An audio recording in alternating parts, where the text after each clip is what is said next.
حضرت عائشہ رضی اللہ عنہا نبی صلی اللہ علیہ وآلہ وسلم سے روایت کرتی ہیں کہ آپ نے اپنی بیویوں سے فرما دیا تھا کہ تمہیں قضاء حاجت کے لیے باہر نکلنے کی اجازت ہے۔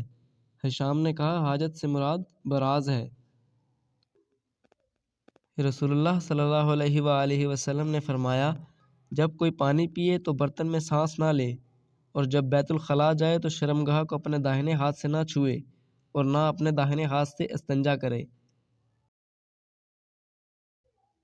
رسول اللہ صلی اللہ علیہ وآلہ وسلم نے فرمایا میں تو اپنے سر پر 3 مرتبہ پانی بہاتا ہوں، اور یہ کہہ کر اپنے دونوں ہاتھوں سے اشارہ کیا۔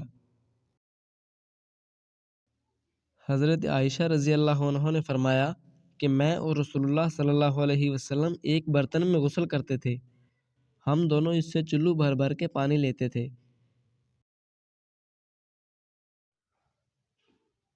عمر بن خطاب رضی اللہ عنہ نے رسول اللہ صلی اللہ علیہ وآلہ وسلم سے پوچھا کہ کیا ہم میں سے کوئی جنابت کی حالت میں سو سکتا ہے؟ فرمایا ہاں، وضو کر کے جنابت کی حالت میں بھی سو سکتے ہو۔ رسول اللہ صلی اللہ علیہ وآلہ وسلم نے فرمایا کہ تم میں سے جب کوئی شخص جمعہ کی نماز کے لیے آنا چاہے تو اسے غسل کر لینا چاہیے۔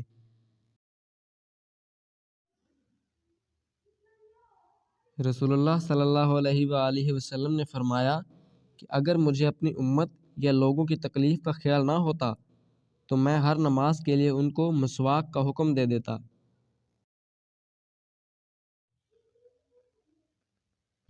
نبی کریم صلی اللہ علیہ وآلہ وسلم نے فرمایا عورتوں کو رات کے وقت مسجدوں میں آنے کی اجازت دے دیا کرو۔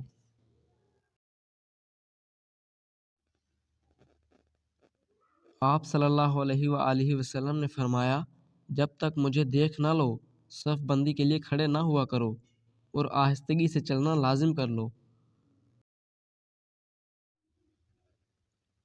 رسول اللہ صلی اللہ علیہ وآلہ وسلم نے فرمایا جب امام جمعہ کا خطبہ دے رہا ہو اور تو اپنے پاس بیٹھے ہوئے آدمی سے کہے کہ چپ رہ تو نے خود ایک لغو حرکت کی۔